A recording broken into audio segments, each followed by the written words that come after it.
Donald Trump کے ایک سیاہ دور کا خاتمہ ہو گیا ہے اور اب جو بائیڈن امریکہ کے نئے صدر ہوں گے، اور جو بائیڈن جو ہیں وہ حکومت پاکستان کی طرف سے ہلال پاکستان کا تمغہ بھی حاصل کر چکے ہیں، جو پاکستان کا سب سے بڑا سول اعزاز ہے۔ اب جب کہ وائٹ ہاؤس میں ایک چہرہ تبدیل ہو چکا ہے، تو پوری دنیا میں اس معاملے پر بحث ہو رہی ہے کہ اب وائٹ ہاؤس میں تبدیلی کے بعد دنیا میں کیا کیا تبدیلیاں آئیں گی، اور بائیڈن کے پریزیڈنٹ آف یونائٹڈ اسٹیٹس بننے کے بعد پاکستان اور امریکہ کے تعلقات کیسے ہوں گے، امریکہ کے اور بھارت کے تعلقات کیسے ہوں گے، کشمیر کا مسئلہ جو ہے وہ کدھر جائے گا، افغانستان میں جو پیس پروسیس ہے وہ جاری رہے گا اور یا نہیں رہے گا، اور یہ تو معاملہ ہے سارا فورن پالیسی کا، اور اس پہ تو ہم فورن پالیسی کے ایکسپرٹ سے بات کریں گے، لیکن کچھ سیاسی معاملات بھی ہیں۔ آج وزیر اعظم عمران نے وانا میں کھڑے ہو کر یہ چیلنج دیا ہے اپوزیشن کو کہ جو فورن فنڈنگ کیس ہے اس کی ٹی وی کے کیمروں کے سامنے کھلی عدالت میں سماعت کریں، دودھ کا دودھ اور پانی کا پانی ہو جائے گا۔ گفتگو کے لیے ہمارے ساتھ موجود ہیں یہاں پہ سینیٹر مشاہد حسین سید صاحب، چیئرمین ہیں سینٹ کی خارجہ امور کمیٹی کے، بہت شکریہ، اور وفاقی وزیر برائے سائنس اور ٹیکنالوجی فواد چودھری صاحب ہمارے ساتھ موجود ہیں، ان سے بھی بات کریں گے اس معاملے پر، اور کیونکہ یہ گفتگو کا آغاز ہم فورن پالیسی سے کر رہے ہیں تو امریکہ میں پاکستان کی ایک سابق سفیر پیپلز پارٹی کے رہنما شہری رحمان صاحبہ سے بھی کچھ بات کریں گے۔ مشاہد صاحب، آپ سے گفتگو کا آغاز کرتے ہیں۔ کیا یہ کہنا درست ہے کہ جو ٹرمپ کا دور تھا وہ سیاہ دور تھا، اور اس کی حکومت کے خاتمے کے بعد اب دنیا میں بہت تبدیلیاں آئیں گی؟ میرے خیال میں ایک بڑے خوشگوار تبدیلی آنی چاہیے، کیونکہ ٹرمپ جو تھا وہ ایک جو بدبودار سیاست جس کی بنیاد تعصب، تقسیم، تضاد جیسے مودی کی سیاست ہے، اس سوچ کی وہ عکاسی کرتا تھا۔ امریکہ کو تقسیم کیا، امریکہ کا امیج خراب کیا، اور امریکہ میں جو آلموسٹ خانہ جنگی کی صورتحال پیدا کر دی۔ تو وہ حالانکہ یہی کام امریکہ اسی دنیا میں کرتا رہا، مسلم دنیا میں کرتا رہا، تو میں نے تو وائس آف امریکہ کو کہا تھا کہ they have gotten a test of their own medicine. جو 6 جنوری کو انہوں نے کہا نا کو کی کوشش کی ہے، میں کہا ساری دنیا میں آپ نے یہ کام کیا ہے۔ تو اب اچھی بات ہے، کیونکہ بائیڈن جو ہے یہ پاکستان کو اچھی طرح جانتا ہے، کھلا ڈولا بندہ ہے۔ میری 3-4 ملاقاتیں اس سے ہوئی تھیں۔ جب سینیٹر بنا تھا تو میں اس کو بھی ملا تھا ایز اے اسٹوڈنٹ، میں نے کہا تھا senator you are giving presidential looks. یہ تو 70s کی بات ہے۔ ہاں، مڈ 70s لیٹ 70s میں، یہ ڈیلاویئر سے 30 سال کی عمر میں بنا تھا۔ اچھا، اور ینگسٹ ویری ہینڈسم کیرزمیٹک جاندار سینیٹر۔ ٹھیک ہے۔ تو اور یہ پاکستان میں آ چکا ہے بڑی دفعہ، 2008 کے الیکشن میں کیلی لوگر بل میں بھی شامل تھا، اور پاکستان کے بارے میں بڑے اچھے جذبات رکھتا ہے، کشمیر کے بارے میں بات بھی کی ہے۔ تو یہ اچھی، اور یہ امریکہ کی جو روایتی ٹریڈیشنل اسٹیبلشمنٹ ہے یہ اس کا نمائندہ ہے، اور میں سمجھتا ہوں صدر نکسن کے بعد یہ پہلا امریکن صدر ہے 50 سالوں میں جو پاکستان کو اتنی اچھی طرح جانتا ہے، پاکستان کو، پاکستان کی سیاست کو، پاکستان کی قیادت کو۔ اچھا، فواد چودھری صاحب، آپ کا کیا خیال ہے؟ جو پریزیڈنٹ ٹرمپ تھے ان کی پاکستان کے وزیر اعظم عمران خان سے بڑی دوستی ہو گئی تھی، تو اب ٹرمپ صاحب چلے گئے ہیں، آپ کو کیا لگتا ہے کہ بائیڈن کے پریزیڈنٹ بننے کے بعد پاکستان اور امریکہ کے تعلقات کیسے ہوں گے؟ دیکھیں جی، ایک پرسنل ریلیشن شپس جو ہیں وہ امپورٹنٹ ہوتے ہیں تھوڑے بہت، لیکن زیادہ فرینکلی ملکوں کی پالیسیز پر ڈیپینڈ کرتی ہوتی ہیں اپنے اپنے انٹرسٹ کے اوپر۔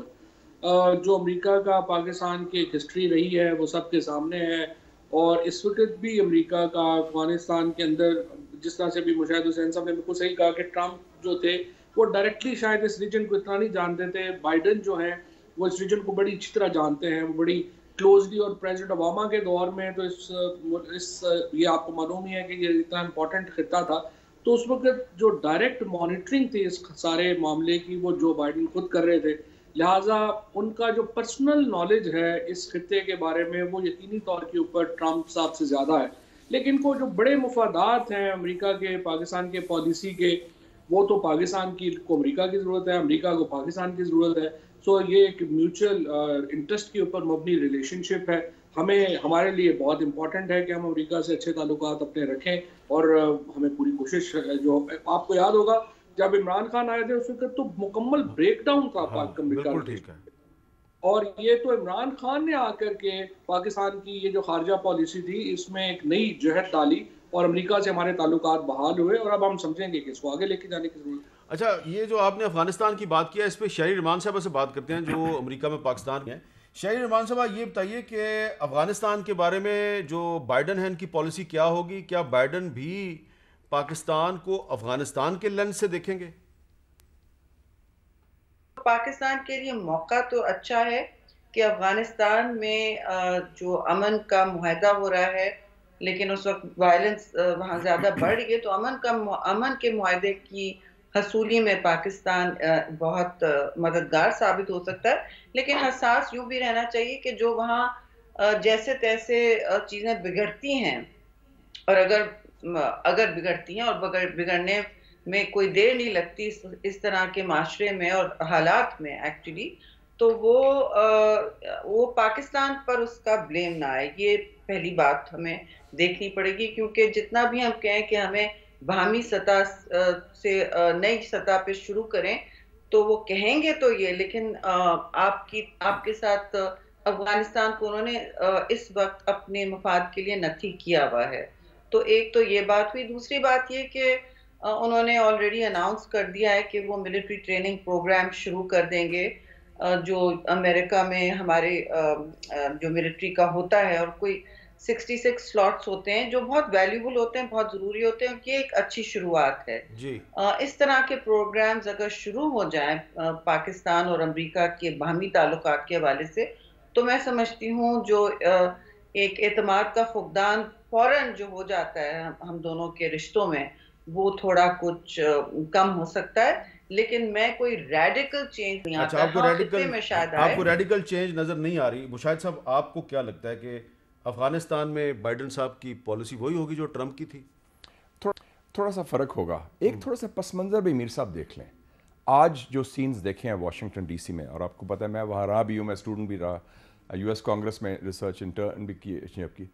یہ لگتا تھا کسی تھرڈ ورلڈ ملک میں کوئی ملٹری کو آنے سے پہلے یا اس کے بعد کے منظر ہے.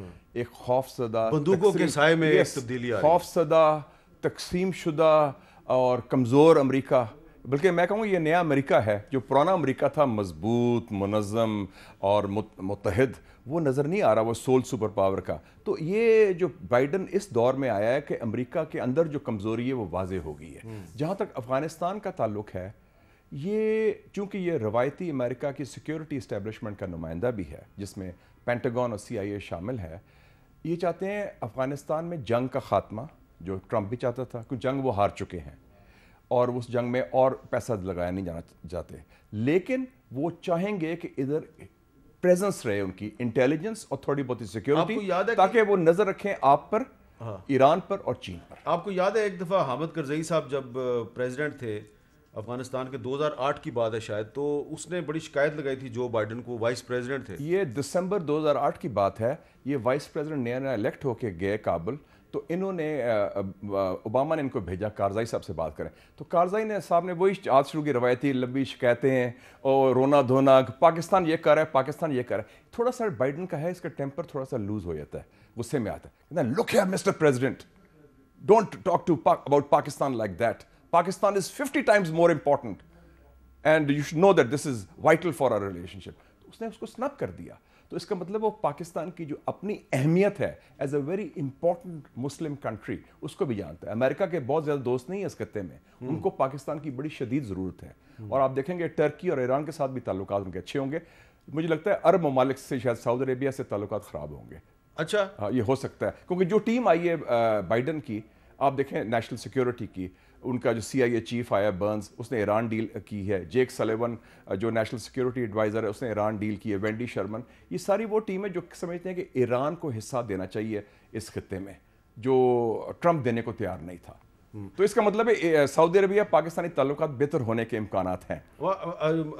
فواد صاحب، آپ کو کیا لگ رہا ہے کہ یہ تو بات ہو گئی کہ جی سعودی عرب اور پاکستان کے تعلقات جو ہیں وہ بہتر ہو جائیں گے، یہ جو ایک انڈیا ہے جو ساؤتھ ایشیا کا سب سے بڑا ملک ہے اور نیوکلیئر پاور ہے، اور پاکستان بھی ایک نیوکلیئر پاور ہے، تو جو بائیڈن کے پریزیڈنٹ آف امریکہ بننے کے بعد کیا لگتا ہے آپ کو کہ جو پاکستان اور بھارت کے جو تعلقات ہیں اور جو کشمیر کا مسئلہ ہے، اس پہ کوئی فوکس آئے گا؟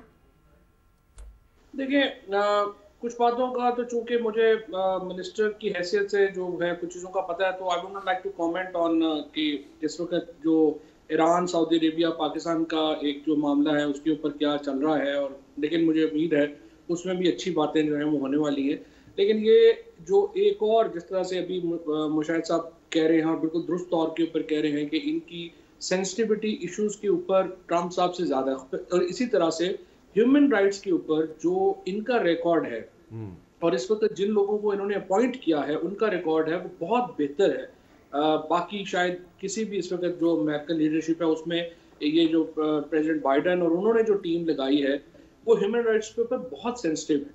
سو ہندوستان کے ساتھ جو ہمارا بنیادی جو مسئلہ ہے وہ تو ہیومن رائٹس کا ہے کہ جو کشمیر میں وہ اس وقت کر رہا ہے, جو اس وقت مسلمانوں کے ساتھ ہو رہا ہے, جس قسم کا جینوسائڈ ٹائپ ایک ماحول ہندوستان میں قائم نے مودی حکومت نے آ کے کر دیا ہے مسلمانوں کے خلاف, اس کے اوپر جتنی ایک دنیا سے آواز آنی چاہیے وہ نہیں آ رہی تھی. اور اس کی وجہ یہ تھی کہ جو پچھلی ایڈمنسٹریشن تھی وہ ہیومن رائٹس کو کتنا ویلیو نہیں کرتی تھی.